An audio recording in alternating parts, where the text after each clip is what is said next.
प्रणाम साथियों, मैं योगी अरुणानंद मुनि आप सभी का हार्दिक स्वागत करता हूं। आशा करता हूं कि आप सभी कुशल मंगल है।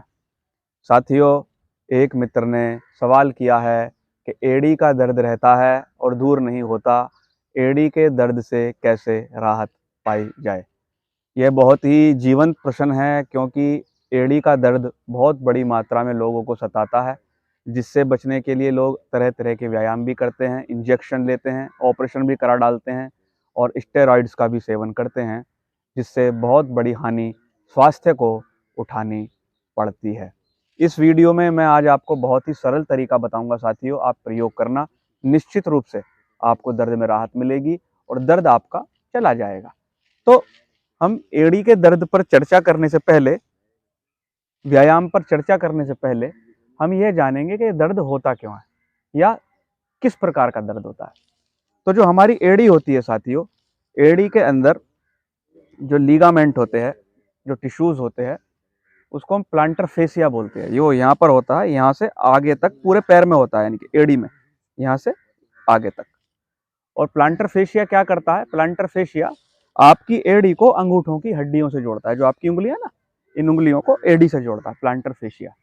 ये पूरे पैर में आर्च बनाने का काम भी करता है। मान लो आपका पैर ऐसे है तो आर्च बनाने का काम करता है। आपने देखा होगा आर्च होती है पैर के अंदर, ये आर्च है। ये आर्च को मेंटेन करने का काम करता है। कुछ लोगों का पैर फ्लैट होता है तो उनको बहुत ज्यादा पीड़ा का सामना करना पड़ता है।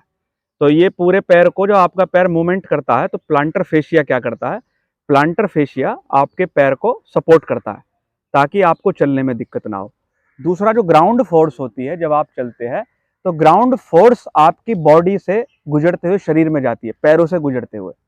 तो प्लांटर फेशिया उस ग्राउंड फोर्स को भी मेंटेन करता है, जिससे जो आपकी ग्राउंड फोर्स है वो बॉडी पर नेगेटिव इफेक्ट ना डाल पाए। जब आप चलते हो तो ग्राउंड फोर्स आपकी बॉडी पर काम करती है। यह काम भी प्लांटर फेशिया से होता है। अब प्रॉब्लम क्या होती है? सबसे पहली प्रॉब्लम होती है प्लांटर फेसियाटिस। प्लांटर फेसियाटिस क्या होता है? जब आपका ये प्लांटर फेसिया टाइट हो जाता है, कड़ा हो जाता है, लीगामेंट कठोर हो जाता है, तब प्लांटर फेसियाटिस बनता है। प्लांटर फेसियाटिस किसको कहते हैं हम देसी भाषा में? देसी भाषा में इसको बोलेंगे, सुबह उठते ही जब आपकी एड़ी में दर्द होता है तो समझ लीजिए प्लांटर फेसियाटिस आपको हो गया।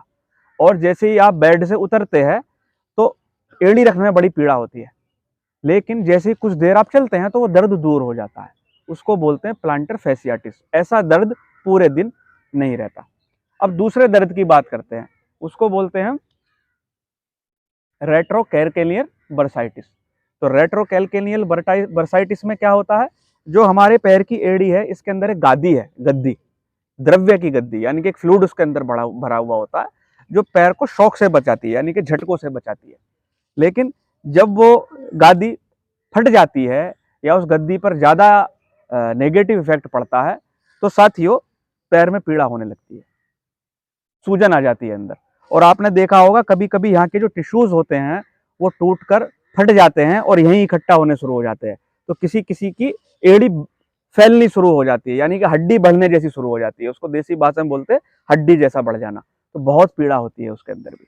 और तीसरा सबसे बड़ा जो कारण होता है, उस दर्द को सबसे ज्यादा झेलना पड़ता है खिलाड़ियों को, क्योंकि खिलाड़ी दौड़ते हैं, एथलेटिक्स वाले जो होते हैं वो दौड़ते हैं, तो बार बार एड़ी को बहुत ज्यादा फोर्स का सामना धरती के साथ विपरीत करना पड़ता है। धरती के विपरीत फोर्स लगती है, तो उससे एड़ी के अंदर बहुत ज्यादा चोट आ जाती है, तो भी इसका आपको सामना करना पड़ता है साथियों। और जो रेट्रोकैलकेनियल बर्साइटिस है, जो गादी वाला दर्द है, वो पूरे दिन बना रहता है, सुबह से शुरू होगा और रात तक बना रहेगा। और कुछ लोगों के साथ ऐसा होता है, जब ये आपका लीगामेंट टाइट हो जाता है तो कुछ लोगों को 2 से 3 मिनट के लिए दर्द होता है। कभी कभी ऐसा लगता है पूरी एड़ी खींच रही है, तो उनको चलते चलते रुकना पड़ता है, बहुत पीड़ा होती है कभी कभी उनको। तो साथियों सबसे बड़ा कारण जो है इसका, जैसा मैंने सोचा, जिन लोगों को स्ट्रेस बहुत ज्यादा होता है ना, तो स्ट्रेस क्या करता है? स्ट्रेस आपके मसल्स को टाइट करता है, पूरी बॉडी की मसल्स को। इसलिए तनाव में रहने वाले व्यक्ति की जो बॉडी होती है ना, वो कठोर हो जाती है, कड़ी हो जाती है, उसके अंदर से लचीलापन जाने लगता है, क्यों? विषैले तत्व ज्यादा बनते हैं। और तनाव हार्मोन्स क्या करता है? तनाव हार्मोन्स पूरी बॉडी को डिसबैलेंस कर देता है।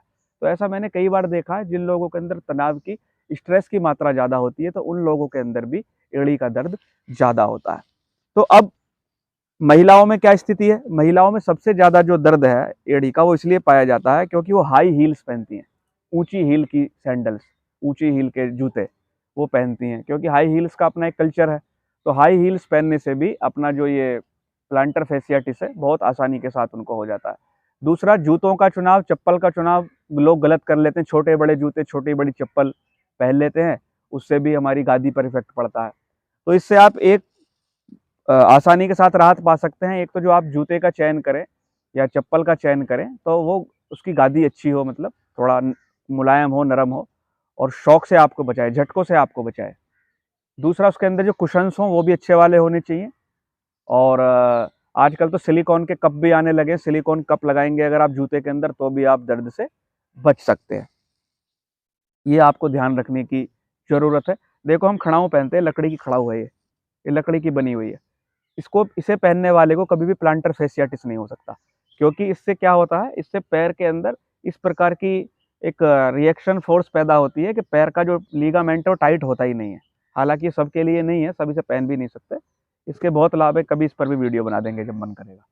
तो आज मैं आपको जो तरीका बताने जा रहा हूँ उसको आप समझ लो। आप, मेरे पास तो ऑयल नहीं है, आप ये मानकर चलो कि मैंने ऑयल लगाया हुआ है। यहाँ पर कोई भी ऑयल लगा लेंगे आप, कोई सरसों का तेल हो, तिल का तेल हो, या भी कोई भी अच्छा ऑयल हो, आप इस पे लगा लेंगे। और इसकी आपको मालिश करनी है। मालिश कैसे करनी है? मालिश आपको मुट्ठी से करनी है। आप इस तरीके से बना लेंगे मुट्ठी, और ये इस तरीके से मालिश करनी है इसकी अच्छे से, ताकि आपका जो लीगामेंट है वो रिलीज हो, लीगामेंट जो है थोड़ा स्ट्रेच हो, लीगामेंट की जो टफनेस है, टाइटनेस है वो दूर हो। अच्छे से इसकी मालिश करनी है पैर की एड़ी की अच्छे से है?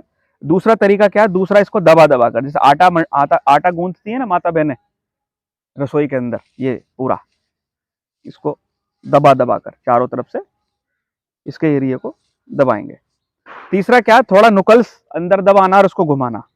ये भी एक तरीका है। जो नुकल्स हैं, ये नुकीली हड्डी, इसको थोड़ा दबाना और घुमाना, दबाना और घुमाना, दबाना और घुमाना, इसको अच्छे से। साथियों, 4 से 5 मिनट आपको रोज करना है, तेल लगा के।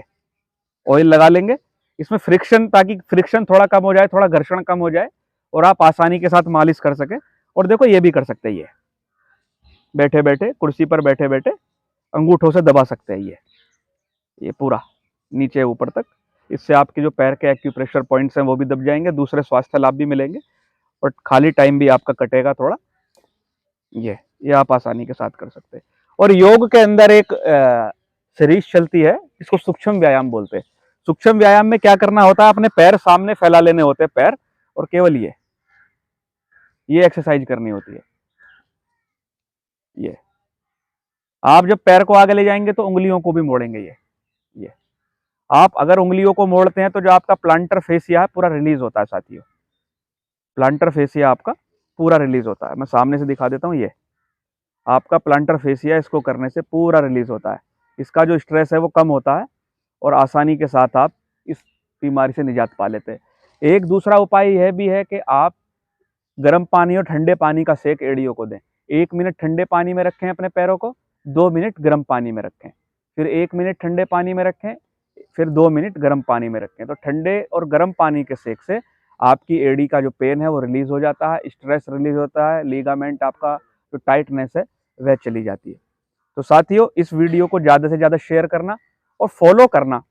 मतलब फॉलो करने का मतलब, वीडियो बनाने का तात्पर्य है कि आप उसको प्रैक्टिकल करके देखें। और ये स्वस्थ व्यक्तियों के लिए भी है, ऐसा नहीं है कि केवल ये आपका बीमार लोगों के लिए है, ये स्वस्थ व्यक्तियों के लिए भी है।